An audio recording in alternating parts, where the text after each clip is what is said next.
예수님께 예를 올리겠습니다. 네. 합장. 네. 네, 나의 평화가 여러분들과 함께. 네.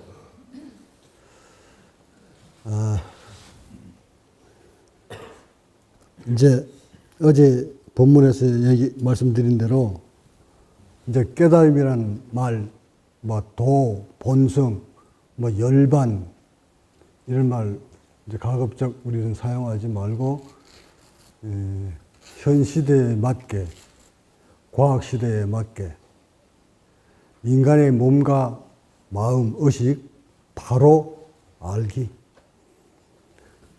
우리가 숨쉬고 살고 있는 우리의 몸, 의식을 똑바로 알아서 그 기능을 잘 알아서 병들지 않고 일찍 늙지 않고 의식 때문에 고통받지 않는 방법을 알아서 그것을 평화롭게 만들어서 살아가는 방법.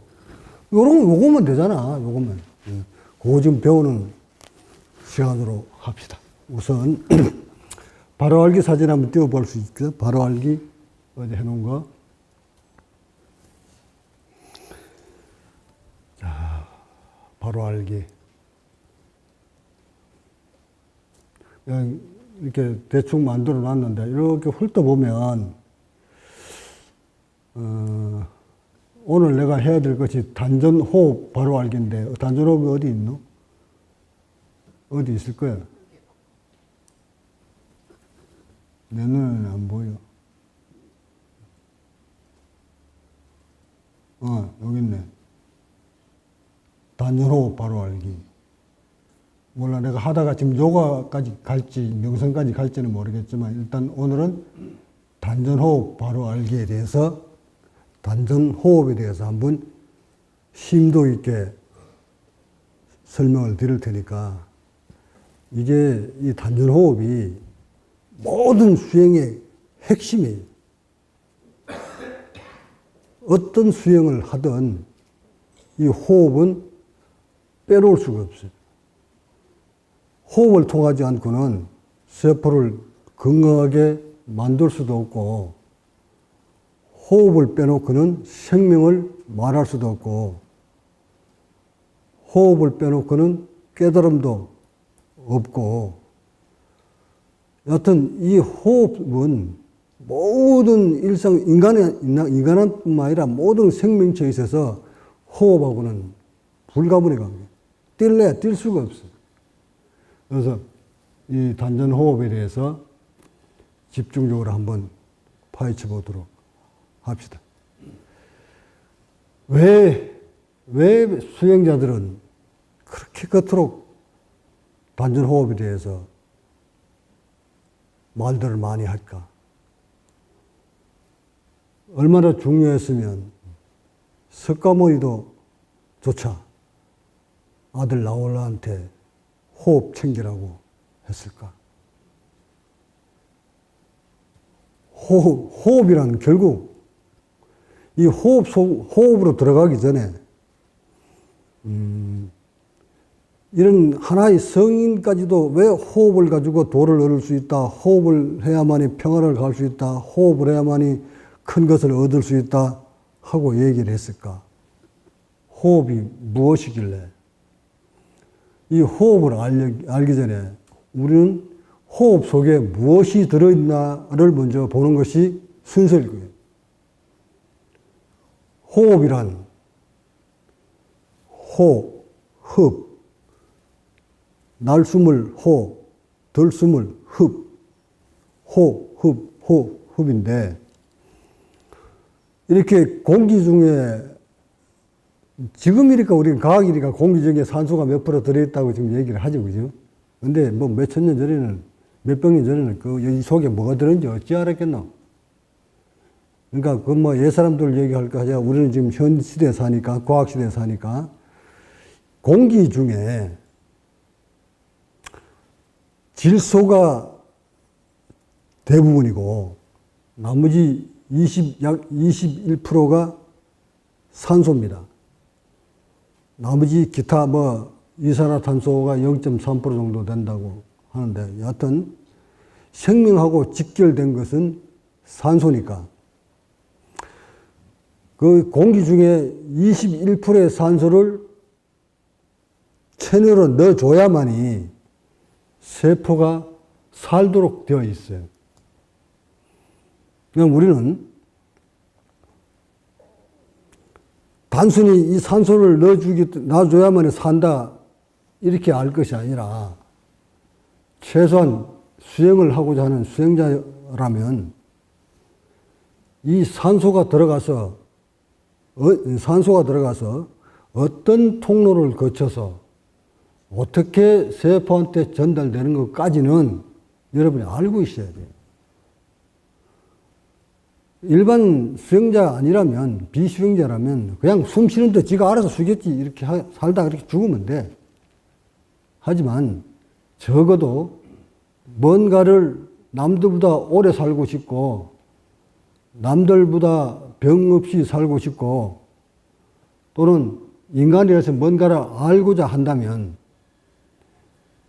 산소가 들어가서 인체에 어떤 과정을 거쳐서 세포한테까지 전달되는 것까지는 여러분이 알아야 정확하게 양질의 산소를 세포까지 깊숙이 갖다 줄 수 있지 않느냐는 얘기예요.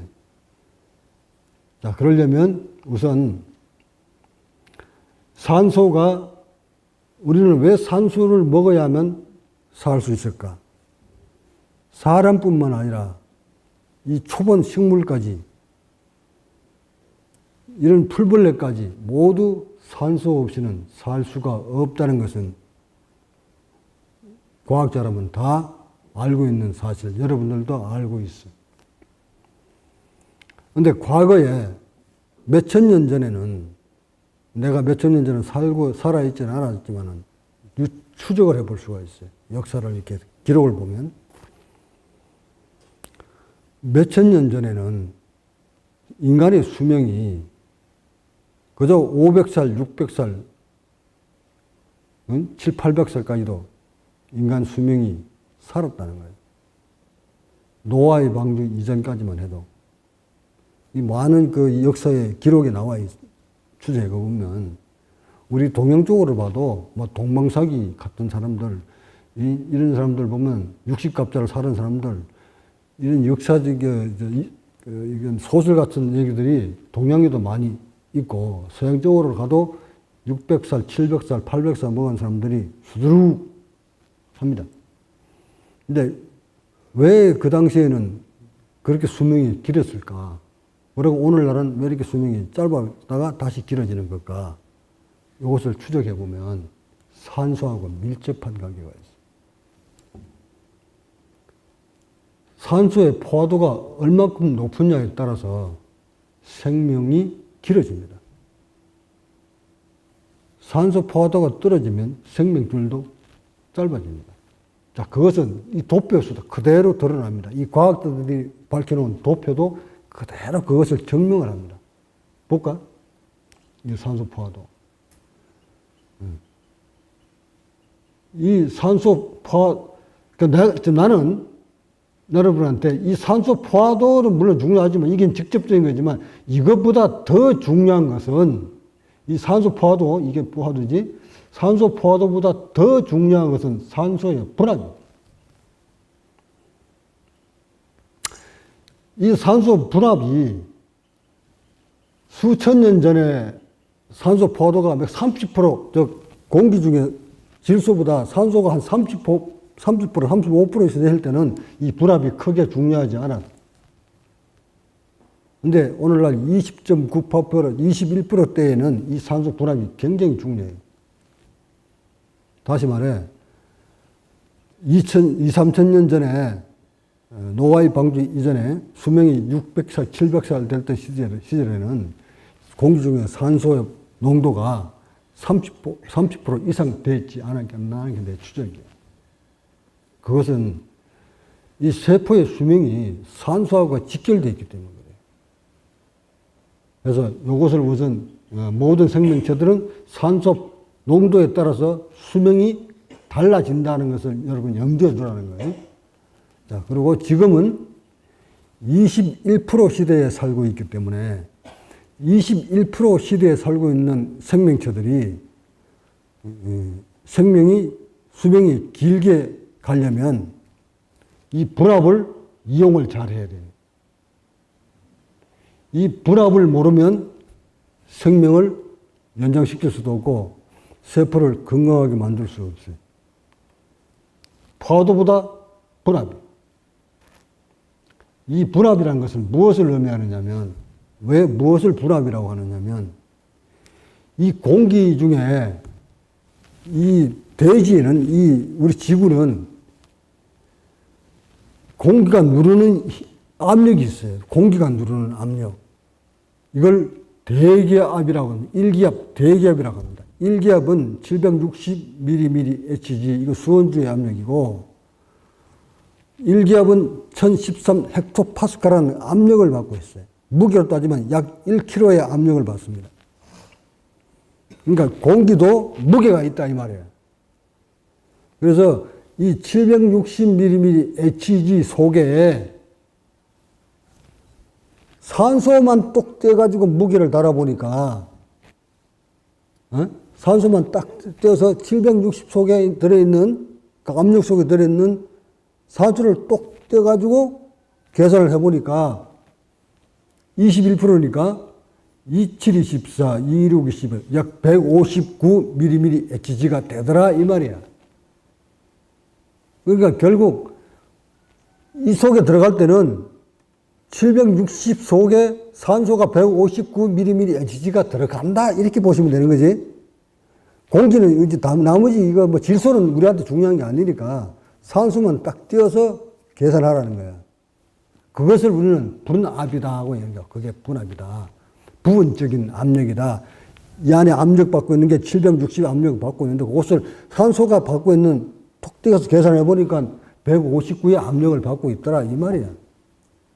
압력에 따라서 이 부피는 커졌다 적었다 달라지니까 이 압력이 굉장히 중요한 거야.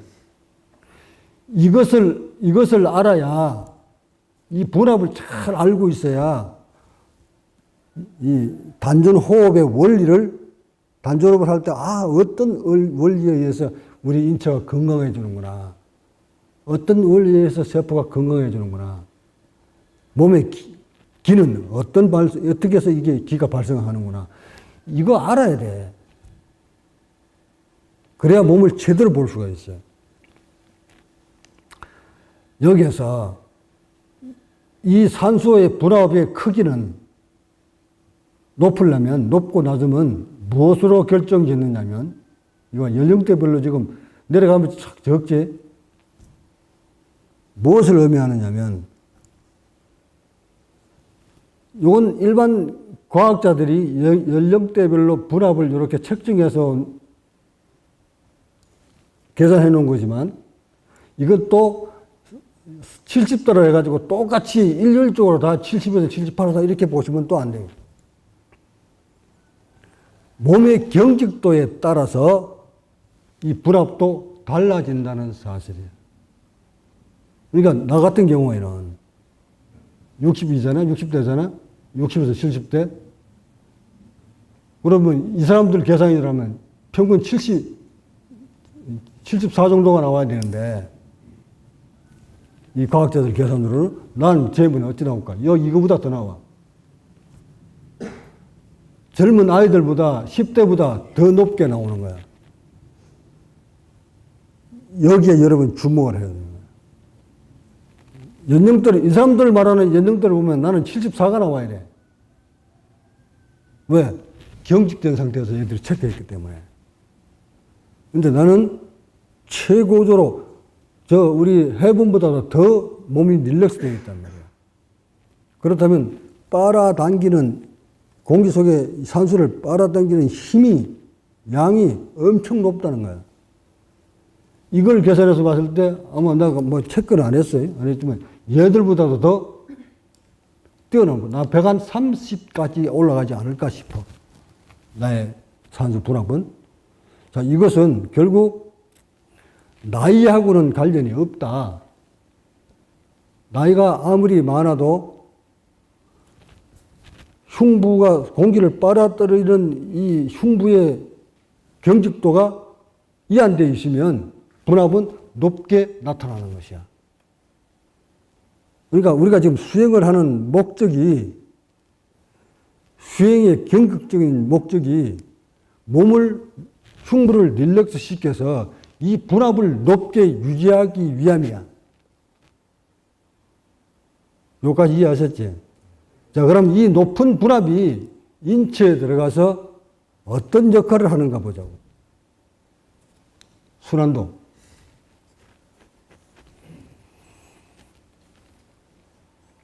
이제 요쯤 되니까 이제 장비들이 좋지. 차근차근 이제 준비돼가지고 나오잖아. 자, 여기를 보면 대기 중에 산소 여기 얼마 나와 있어요? 158로 나와 있지. 이산화탄소가 0.3mmHg. 아까 조금 전에 760mmHg 속에 산소가 가지고 있는 분압이 159쯤 된다고 내가 얘기를 했지. 그대로 계산해 보니까 158mmHg다. 자, 요것이 이제 공기는 질소를 생각하지 말고 산소만 딱 생각하는 거예요. 이 산소가 이 공기 중에 158이 폐로 들어가서 심장으로 갔을 때 그대로 158이 들어가야 되는 거 아닌가? 자, 이제 여기서 여러분이 눈을 떠야 된다. 이 동영상을 보고 있는 모든 수행자뿐만 아니라 일반인들조차 아마 단전호흡을 하고자 하는 분들, 무슨 성문호흡을 하고자 하는 분들, 요가에서 하는 호흡 하시는 분들, 각종 수행을 하면서 명상하면서 호흡하시는 분들, 아니면 아무 수행도 하지 않지만 숨 쉬고 있는 여러분들 모두 귀담아 들어야 됩니다. 오래 살고 싶거든. 병 없이 살고 싶거든. 여기 주목해야 됩니다. 자, 원리로 얘기한다면 공기 중에 158의 산소 분압이 폐로 꽈리를 거쳐서 심장으로, 폐로 거쳐서 심장으로 딱 들어갔을 때 그대로 158이 돼야 되는 게 아닌가? 근데 여기서 보면 차이가 나지. 자, 158을 집어 넣었는데 폐꽈리를 딱 거치니까 얼마가 나왔어요?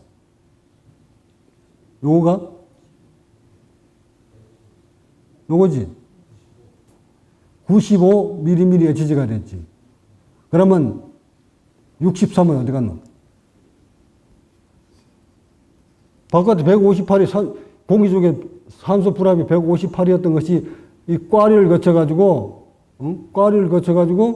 심장으로 딱 넣어줬는데, 여기서 95가 나오고, 95 맞지?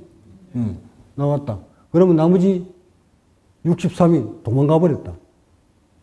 어디로 갔을까?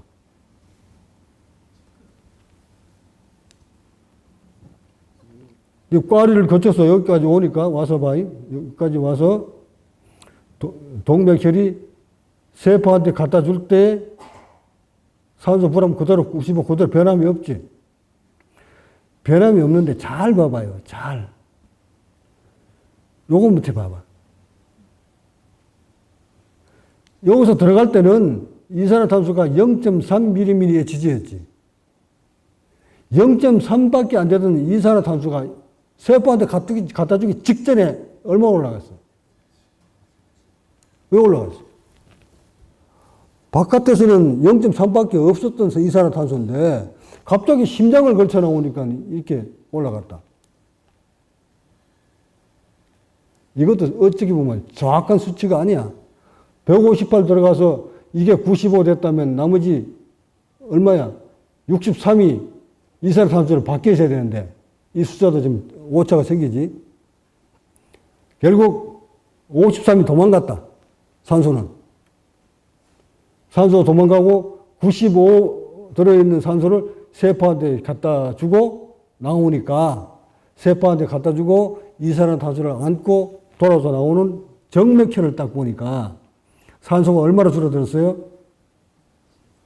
반 이상으로 줄어들었지. 55를 세포한테 주고 나머지는 이산화탄소가 돼가지고 이산화탄소 수치가 조금 높아졌지. 여기서보다 높아져서 다시 심장으로 와가지고 폐를 거쳐서 밖으로 빠져나갑니다.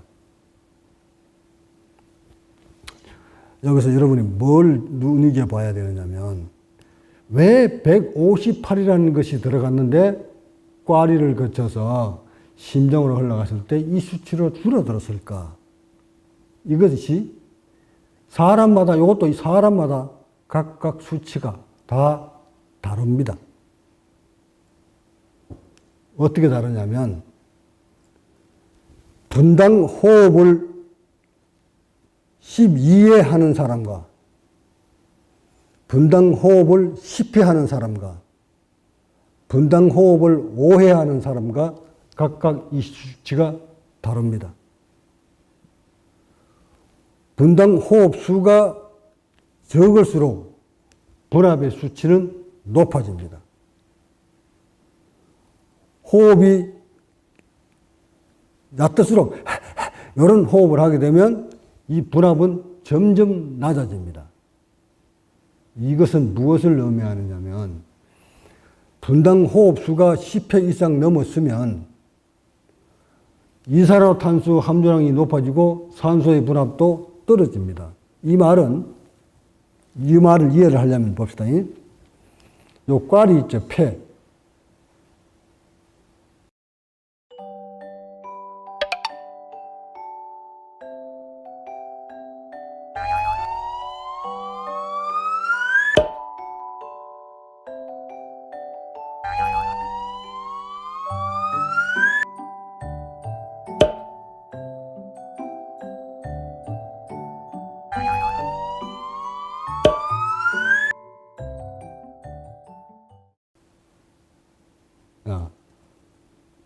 자, 긴 숨,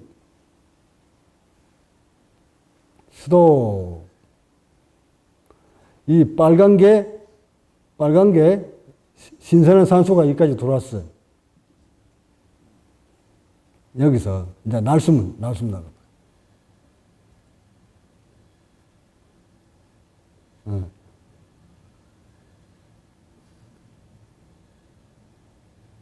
자, 요게 날숨 상태거든.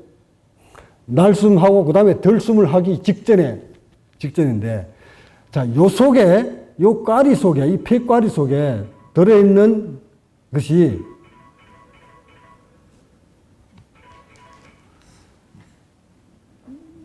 이산화탄소가 들어있나요? 아니면 산소가 들어있나요? 자, 상상을 해야 돼. 덜숨 들어오기 직전이야.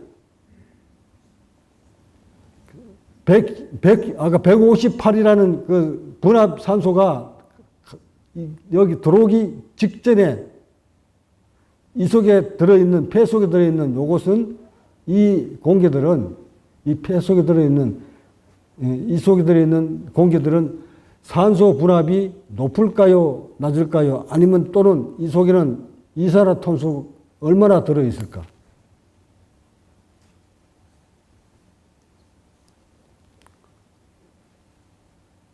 산소가 들어있을까요? 이산화탄소가 들어있을까?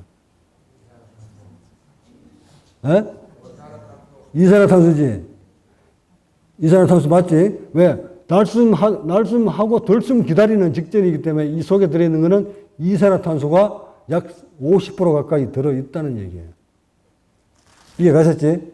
자, 그럼 여기서 미리 해볼까? 덜숨. 요거, 다시 요거. 여기 들어와봐. 자, 대개 158로 들어옵니다. 아까 여기 하얀 거 어디로 갔어요?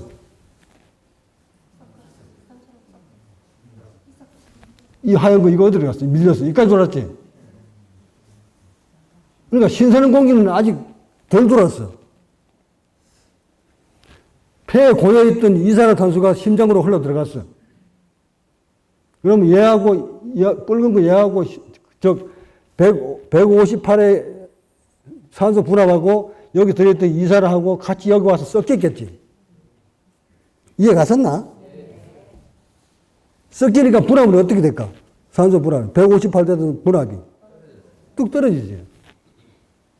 자, 요거 이해하셨으면, 그러면 이 산소 분압을 높게 만들려면 호흡은 어떻게 해야 되나?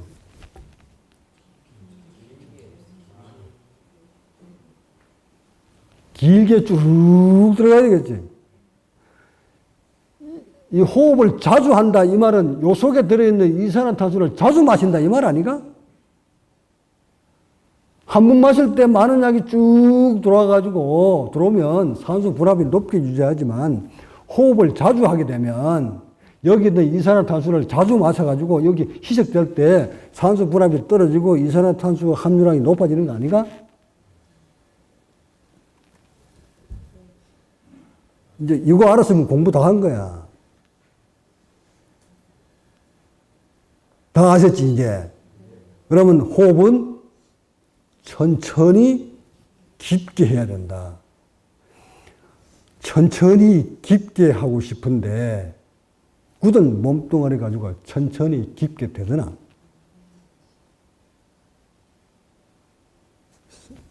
70조나 100조나 되는 이 세포한테 갖다 줘야 될 산소의 양은 정해져 있는데, 몸은 굳은 채 천천히 당겨봐라.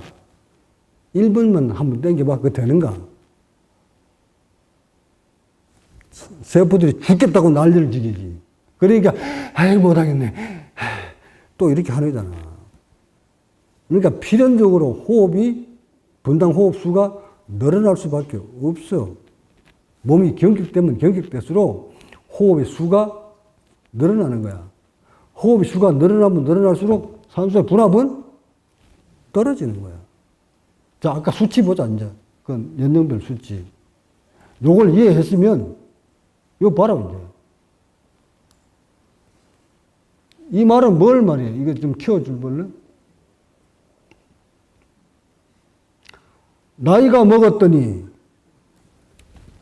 몸이 굳어서 호흡수가 늘어나게 되고 호흡수가 늘어나니까 폐 속에 들어있던 이산화탄소를 자주 흡입하니까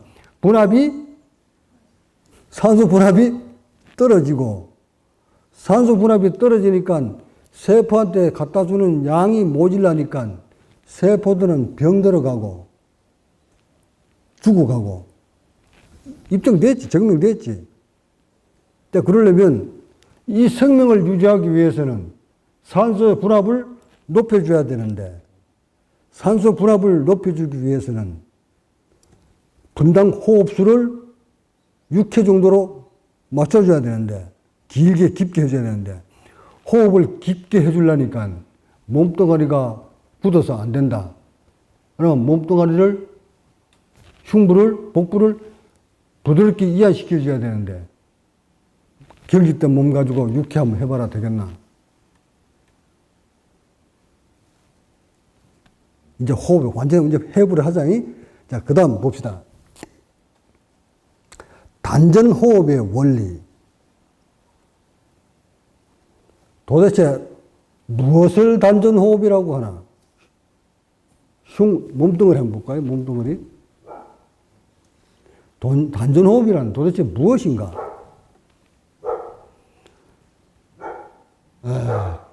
이 단전이라는 말은 독일 쪽에서 나오는 문자입니다. 단전 호흡은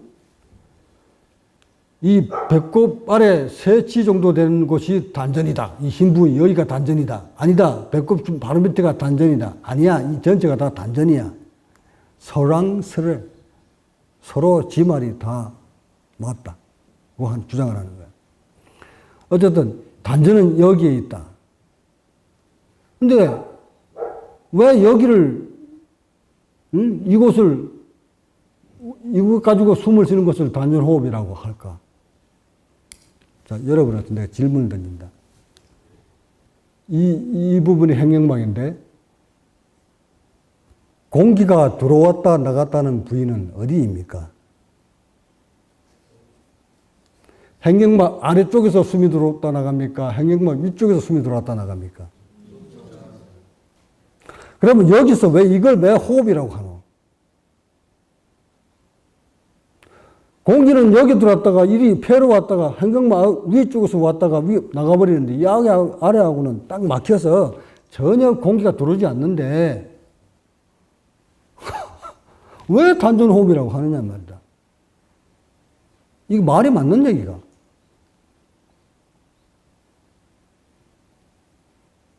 뭐가 번쩍 뜨이는 게 있습니까?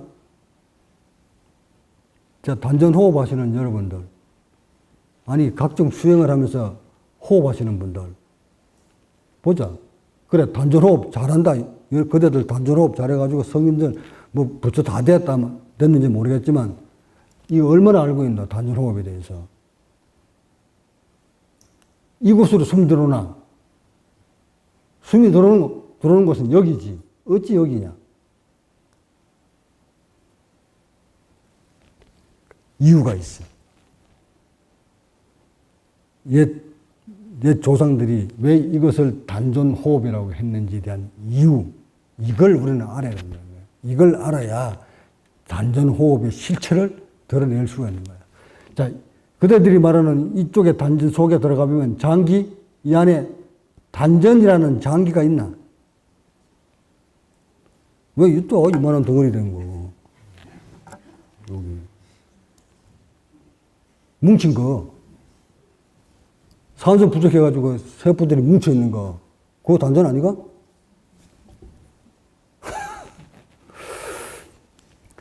이 속에 들어가면 아무것도 없어. 단지 근육들로 뭉쳐있는 것 뿐이야. 얘 단전이란 장기가 이 안에는 없어. 그런데도 왜 여기가 생명줄일까? 성명정, 정기가 살아 숨쉬는 곳. 응? 도를 읽을 수 있는 곳. 한때 단이라는 소설을 보고 읽고 이름을 단전호흡 한다고 오만 사람들이 다 매달렸지. 응? 태능 있는 태능 선수촌에 단전호흡을 주입시켜서 그 많은 선수들 단전호흡 시켰잖아. 엄청난 기록이 나올 줄 알고. 근데 결과는 실패. 왜? 원리를 모르거든. 자, 여기는 단전이란 장기는 아무것도 없다. 그런데 이 사람들은, 우리 조상들은 이거를 단전호흡이라고 왜 자꾸 얘기를 했을까? 자, 봅시다. 이거 복구시켜 놔주세요. 이쪽 복부에는 직접적으로 공기가 들어오고 나오고는 하질 않습니다. 하지만 이쪽 흉부가 공기를, 바깥에 있는 공기를 이 폐 쪽으로 빨아들이려면 이 흉부가 호흡의 원리는 바깥에 있는 압력보다 이 뼛속에 들어있는 압력이, 흉부의 압력이 낮게 만들었을 때 물리적인 방법으로 이 압력은, 모든 압력은 높은 곳에서 낮은 쪽으로 흐르게끔 되어 있고, 물체는 찬 것이 뜨신 쪽으로 흘러가게 되어 있어요. 모든 물체는 압력을 받는 기체든 물이든 압력이 높은 곳에서 낮은 쪽으로 흐르게끔 되어 있어요. 그렇다면 대기 중에 있는 이 압력은 760mmHg, 이 760보다 흉압이 낮게 만들어줘야 공기가 쭉 빨려 들어오게 되어 있는 것이. 그게 호흡의 원리야. 그래서 엄마 뱃속에 있을 때는 호흡이 필요 없기 때문에 흉부가 그대로 고정된 채 살고 있었어요. 산소가 필요 없으니까. 그래서 배꼽을 타고 엄마의 피가 들어와서 간을 거쳐서 심장으로 가서 전신에 피를 돌려주고 다시 배꼽을 통해서 빠져나가는 거예요. 이 배꼽 주변에 여기에 피가 드나드는 통로가 있어요. 요 배꼽 주변에 거기에는 여과만 같이 생기는 세포들이 여기 구성되어 있다. 자, 이건 이따 설명하기로 하고. 그래서 이 흉부를 많이 벌려줌으로써 이 공간이 넓으면 압력은, 공간이 좁으면 압력이 높고 공간을 넓혀주면 압력은 떨어지죠. 결국 많은 양의 산소를 빨아들이려면 이 흉부를 양껏 넓혀줘야 돼. 넓혀주고 짤 때도 양껏 짜주고. 이 흉부가 하는 일은, 이 갈비뼈 흉부가 하는 일은 벌렸다가 오므렸다를 부드럽게 하기 위한 방법이에요. 요건 뭐 심장 이거 다치지 말라고 갈비뼈 있는 것이 아니라 호흡을 하기 위한 방법이야. 내리누르는 중력으로부터 이겨내기 위해서는 이 갈비가 필요했던 거지. 이 갈비가 없으면 복부가 함몰되듯이 얘도 바로 함몰돼 버려. 함몰돼 버리면 숨 못 쉬어. 그래서 함몰되지 말라고 지렛대 역할을 해주는 게, 버팀목 역할을 해주는 게 이게 갈비뼈야. 간은 이게 안이 장기를 보호하라는 뜻도 있겠지만 주 목적은 중력으로부터 얘가 이겨내기 위해서. 아니면 이게 갈비뼈가 없으면 얘가 바로 허물어져 버려요. 이게 납작해지면 숨 못 쉬어. 죽는 거야. 이게 생명줄하고 직결되어 있는 것이 이 갈비뼈야. 그래서 이 지구촌에 살아남으려면 갈비뼈가 없으면 안 되게 돼 있어요. 그래서 모든 짐승들, 날짐승, 덜짐승 할 거 없이 이 갈비뼈가 다 있어. 이것은 호흡을 하기 위한, 살아남기 위한 진화야. 생명체의 진화. 해서 이것을 가지고 우리가 호흡을 하는데, 많은 분압을 높게 만들려면 이 흉부가 부드럽게 양껏 벌렸다가 크게 벌렸다가 크게 오므려 줘야 분압이 높아지고, 이게 굳어버리면 이렇게 못 움직이면 분압이 떨어지는 것이야. 이해 가셨지? 자, 그렇다면 여기하고는 전혀 관련이 없는데 왜 단전호흡이라고 했을까? 잘 봅시다. 여기에 근육이, 요 흰게 여기 복직근이라고 하는 거예요. 이 근육이 여기하고 연결됐지. 또한 옆구리에 있는 이 근육이, 서해부 이 근육이 여기하고 연결됐지. 양쪽에. 자, 행경망 밑으로 쭉 가면서, 달아가면서 이 복부의 근육하고 연결되어 있지. 만약에 얘는, 흉부는 이렇게 들어 올리려고 하는데, 이 부분에 있는 근육들이 단단하게 잡아당기고 있으면 어찌 돼요? 얘가 올라가는데 힘들지. 얘가 힘이 들면 많이 못 벌리면, 조금밖에 못 벌리면 분압은 낮아지지. 분압 낮아지면 산소가 부족하지. 산소가 부족하면 세포한테 영양분 못 갖다 주지. 세포가 당연히 늙고 병들어가는 것이야.